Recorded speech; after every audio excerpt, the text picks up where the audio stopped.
everybody. Hello. Hi, hello, what's going on? Olivia Reiner here with the wonderful, the enthusiastic, Courteous. Thank you. How many good adjectives? So many. There's so many good adjectives that I could use to describe Ryan. I'm Ryan. This is Ryan Wood. Guys, thank you so much for joining us. This is Packers practice day 11. We're on the 11th practice of training camp. It's felt like a long time. Is this 10 or 11? I thought this was 10. Today's 11. It's 11. If you include I family can't keep night. track anymore.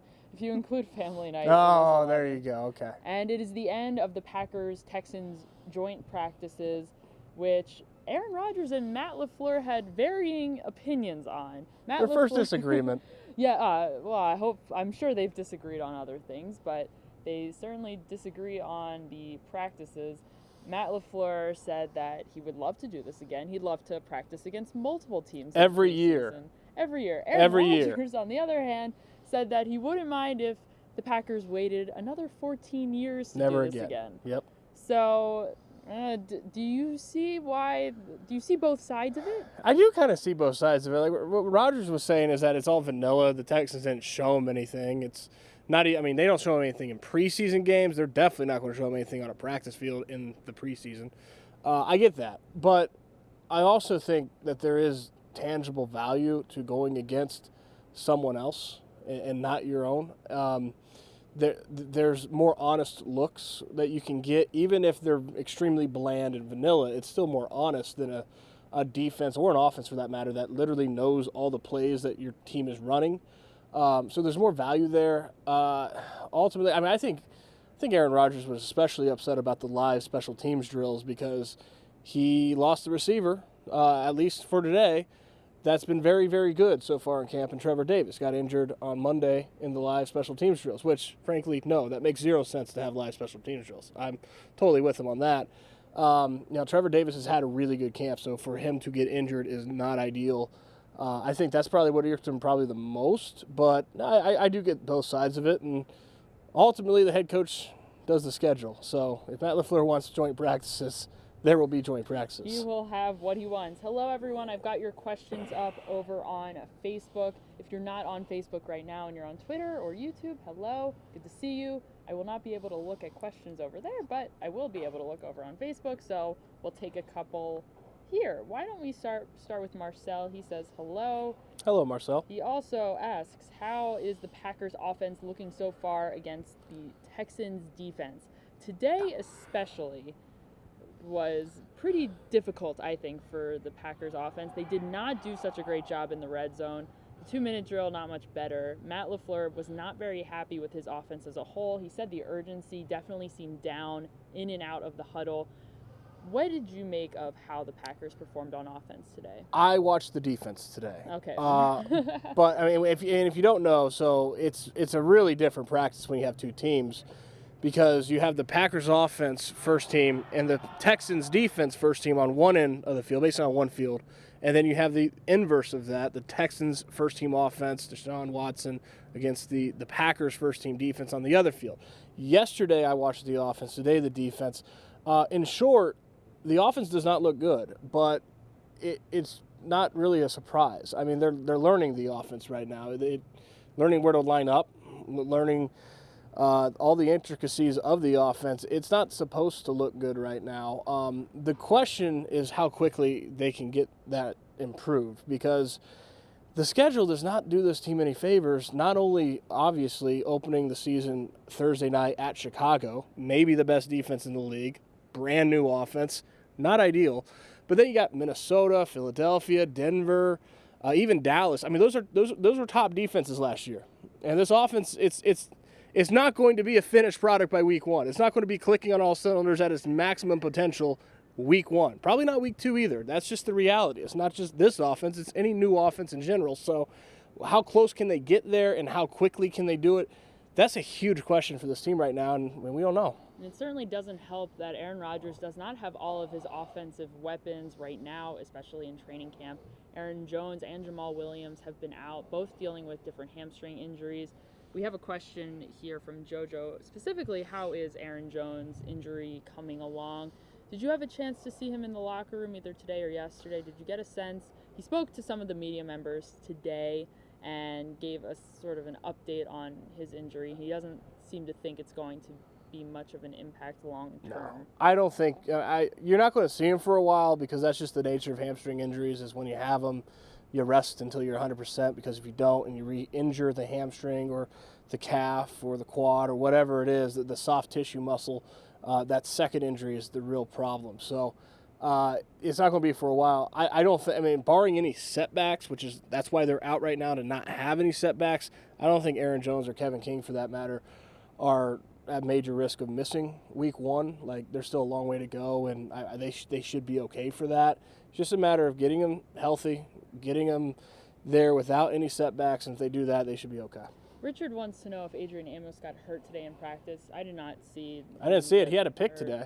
Yeah, how has he been looking against the Texans the last 2 It was a good play. So they kind of, I don't know how much time they even put up on the scoreboard. The same thing for the offense. Did you happen to see how much time they put up on the simulated 2-minute warning?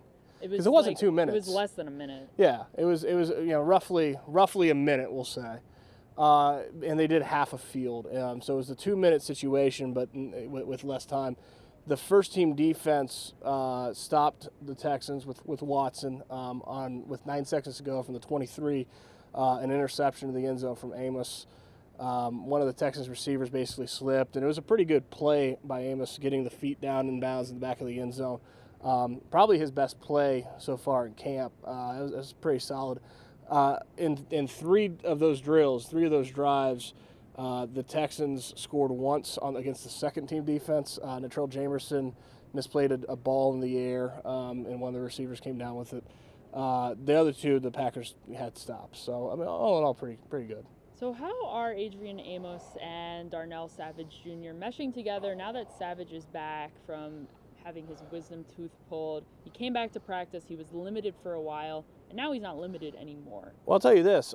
We haven't seen Savage much, but Adrian Amos can cover a bit. I mean, he can. And I think coming in, I mean, the metrics said that he could, but he was still you talk to any scouts, they all kind of think of Adrian Amos as more of a box safety. But he can't play outside the box. He's shown it in camp. And so, in theory, I mean, we know Darnell Savage Jr. has the ability to cover. I mean, he's got the speed. He's done that former corner. In theory, they should have 2 safeties that can cover, which, depending on what time of last season you looked at, were 2 more than they had last year. Mm-hmm. So Steve here has a question related to that. Will Josh Jones make the 53-man roster? How deep do you think that safety group is? Can they afford to release a guy or get rid of a guy in any capacity like Josh Jones, who is kind of shores up the end of that safety group? That was Steve? Steve, yeah, Steve. That's a good question, Steve. I honestly don't know. I mean, I really don't know right now. I don't know. I don't know how that's going to go. This week, he's been the 5th safety. Natrell Jamerson's gotten in ahead of him. He's been the 5th safety. He's got enough talent to make a 53. There's no question about that. He's got the talent to make a roster. Do the Packers want him on this roster? I mean, I think coming into camp, he would have said no, but then they put him out on the practice field. He even got some first-team reps, and it sure looked like they were okay with him making the roster. So where does that go? I mean, did they want to trade him? I don't know. I mean, I think that's a really good question right now, and it'll be really interesting to see how that works out. But I would think that there's a chance that it could go either way. He can make the roster, or they could still be seeking a trade. Alexander has some questions about 2 relatively new faces to the Packers' offensive line, both Cole Madison and Billy Turner. 2 guys that are kind of on different ends of the spectrum. Yes. Where do you see their progress the most? Well, Cole Madison is, let's start with Billy Turner. First team right guard. He's your starting right guard. He'll be there week 1.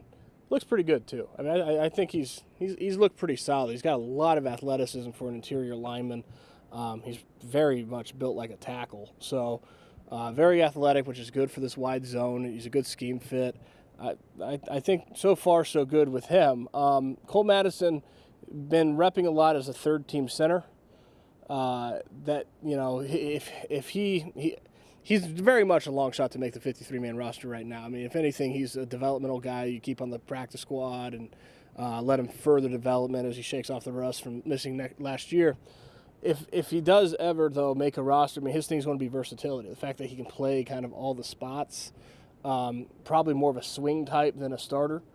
But, so far, I mean, he's been repping a lot at center. He's been struggling with snaps in center. You can tell there's some rust there. So Gino asserts that Deshaun Kaiser is not living up to his role as backup quarterback to Aaron Rodgers, and he asserts that perhaps the Packers need to go out and find a veteran quarterback to back up Rodgers. How has Deshaun Kaiser been performing? I know today he kind of had a rough practice against the Texans. He's had a lot of those. It has not been a great camp for Kaiser. No. Is this the straw that breaks the camel's back? Is it a potential that he could get cut this upcoming season? I'll have a better answer once we see what happens on this field starting Thursday. Brian Gutekunst has made it very clear that for the quarterbacks especially, the evaluation is what happens at the preseason games. I mean, they need to play winning football. You play winning football in games, live reps, all those things. So now, with what we've seen from practice, do I have a good feel that he'll show that in the preseason? No, not so much. Could they at the end of training camp look at the open market and see what's around available? Maybe a vet. Yes, they certainly could do that. It's just a question of who that will be. I mean, we have no idea who's going to be available then. But Brian Gutekunst has said, in his opinion as a talent evaluator, once you know someone can't do it, you move on to the next because maybe they can. Maybe they can't. You don't know. But you know the person that you have on the roster can't do it. You move on. I think Deshaun Kaiser needs to show him a little bit more than he has. It's worth noting that Aaron Rodgers does not anticipate playing in the first preseason game on Thursday against the Texans, and it'll likely be Deshaun Kaiser or Tim Boyle or Manny Wilkins might see some playing time at some point. Who knows? Deshaun Kaiser will have a very early opportunity to show Gutekunst exactly why they should keep him or perhaps give him another reason. So we will find out very soon. Our good friend of the show, Robert, wants to know what jumps out early about Matt LaFleur's offense. Is it the run game? Is it the use of the fullback, the tight end? Something else? What is standing out to you about Matt LaFleur's offense? Well, first of all, hello, Robert. I think the thing that stands out the most right now is it's very much a work in progress. I mean, it's not a final product whatsoever. So now that's not, like I said, it's not to be unexpected. I mean, they're going through the installs, I mean, this is the early part of camp is when they're with the new schemes when you're learning it. So to me, the big question is going to be, what does it look like in 2 weeks? What does it look like in 3 weeks? Because that's when they've gone through the installs. They should have a good grasp on it. You want it hasn't been great, the tempo. You want that to pick up. It's been kind of at a learning tempo. It hasn't been at a game tempo. It's going to have to get at a game tempo pretty quickly. So it needs to be quicker. It needs to be crisper, cleaner. But that it isn't that right now, 11 practices in, I don't think is a surprise. So we have some breaking news, actually, that, Ryan, I'm going to inform you of, and some of you as well, that Jason Spriggs has been waived. So he was injured. Packers have released him, and they've picked up a running back in his place. Who will step up and fill that backup tackle role now that Spriggs has been waived? It's not a shock because you could kind of see Alex Light coming on a little bit. And Alex Light has struggled as well, but the difference is he's not a second-round pick. I mean, the word bust is going to be attached to Jason Spriggs, and it's a cold and it's a harsh word, but it's also a fitting one as a second-round pick who never was able to get his footing. They traded up in that draft, too, to draft Jason Spriggs. They traded up to get him, so that meant they cost him another pick, and he just never was able to do much. I mean, from his very first rookie year, it was a struggle for him. I think that certainly coming in behind two veterans as a young player probably affected his preparation some. He showed up unprepared a couple times, according to sources I've spoken with that know the situation. I think that some of that, certainly as he matured, kind of went away, but he was never able to gain traction. So yeah, it's not a shock. I think everyone kind of saw. I mean, maybe a little surprising it's this soon, but I think everyone kind of saw the writing on the wall with him. Mm-hmm. So if Brian Bulaga were to go down, would Alex Light be able to step up and fill his shoes this upcoming season? I mean, it's not what you want. There's not just there, but any position, there's a huge drop-off from starter to backup. I mean, right now, Bakhtiari and Balaga are two really good starting tackles. You feel good about them if they can get through the season. Their quality level of play, it's solid. It's still, I mean, Alex Light certainly looks like he's going to make the roster now. You wouldn't want him out there week one at all. So the depth is a huge issue at tackle. Do they put Billy Turner out there? In the past, they hesitate to do that. And Billy Turner can play tackle, but then you're making yourself worse at two positions instead of one. And they hesitate to do that because it's easier just to plug someone in and still have your best right guard available. So that is something that they could do. I think a big question is how much Elton Jenkins develops, because then he gives them some flexibility to maybe move Billy Turner out to tackle. This offense is so early in its infancy right now. It's hard to say what they would do if they lost the starting tackle, because there's still so much going on in terms of moving parts, learning. But that's something they have to be prepared for, because the depth there is pretty lacking. Mm-hmm. Let's see what we got here. Sam says that he thinks that Elton Jenkins would be a solid replacement for anyone along the offensive line. They've been repping him mostly at guard, though. Have you seen him take some reps at either of the tackle spots? No, he's not a tackle. He's gotten a couple center reps, but almost exclusively guard. They see him as a guard. Where he would factor in as tackle is in, you could put, if you needed to slide Billy Turner out the tackle, you could put Elton Jenkins in at guard, if they feel good about that. I mean, then it's like, do they feel better about Billy Turner at right guard and Alex Light at right tackle, if, let's say, hypothetically, something happened to Balaga? Or would they feel better about Billy Turner at right tackle and Elton Jenkins at right guard? That's the question that they would have to answer for themselves. All right, we'll move on from the Spriggs news, but I'm sure we'll have more details over on PackersNews.com if you guys want to go check that out. We'll take a couple questions. Lots of talk about linebackers, particularly, oh my goodness. It's a tough word. It's a tough word. Hard, particularly in the inside. Levi filled in our friend here. We've got James, who wanted to know who the starting inside linebackers are going to be. Oren Burks is going to be making a big jump for year 2. Yeah. He was not a starter last season. Nope. Blake Martinez is back for yet another season. So how do you see Burks progressing so far in training camp, and do you think that he is ready to make that jump? Yeah, I tweeted this today. You know, Oren Burks in the simulated 2-minute drill, he has some good coverage snaps against Jarrell Adams of the Texans, their tight end. He's really athletic, and he stuck to Adams pretty good. So, you know, it's still early. I can't predict that he's going to just, go out there and be a solid starting contributor. But right now in base, your starting inside linebackers are Blake Martinez and Oren Burks. The big question is, when they go to nickel, are they going? So far, it's been Blake Martinez and usually a third safety of some sort. At what point are they going to be able to put Oren Burks as the only true linebacker, off-ball linebacker on the field in a sub-package look? That to me is the big question. I don't know when that'll be, but ideally, once he gets comfortable in that role, he because of his athleticism, he profiles better as that off-ball linebacker in the sub-package than Blake Martinez. So we'll see. We'll take one more question here. Alexander wants to know how Equinemius St. Brown and Jamon Moore are coming along in their development. It's going to be a big year for Jamon Moore especially, and we've had many discussions as to whether or not he is going to make the 53-man roster.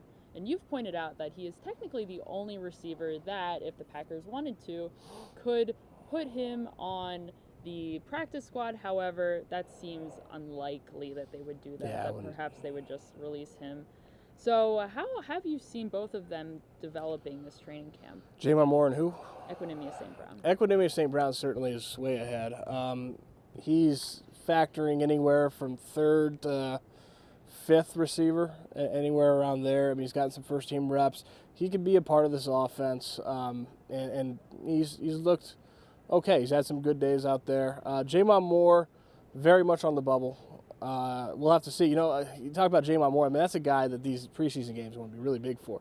if he can flash in the preseason games, that'll be big for him. So, you know, that's a guy to certainly watch when you know, Thursday night. Got to watch in Baltimore and Winnipeg, and we'll see. So anyway, we'll end this on a final note. Jordy Nelson officially retired as a Packer this morning. He spoke to the media and talked a little bit about his time in Green Bay. He also came out to practice, and he shook some hands, said hello to some former teammates. Aaron Rodgers, today in the locker room, seemed a tiny bit disappointed. Perhaps he was joking. I think he was probably joking that Jordy will not be his receiver any longer, and it certainly won't be going forward. But what were your overall takeaways from today and everything that was surrounding him today? I don't think Aaron Rodgers was joking, actually. I think he very much would love to be throwing the ball to Jordy Nelson right now, one of his close friends. Yeah, I mean, you know, you see the Packers do this from time to time. I think they did it with John Kuhn before him. They did it with A.J. Hawk, guys that go away for a year or maybe two, and then, you know, they're known as Packers.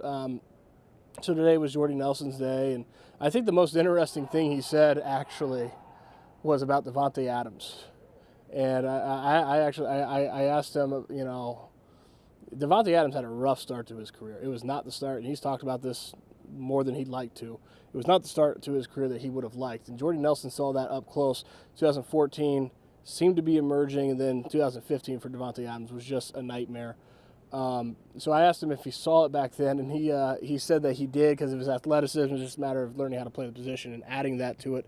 But that he and Davante Adams did not get along very well off the bat, and that Davante thought that Jordy Nelson hated him because they would sit next to each other in team meetings, and he'd be kind of like the senior to the freshman, making sure that the kid paid attention, you know.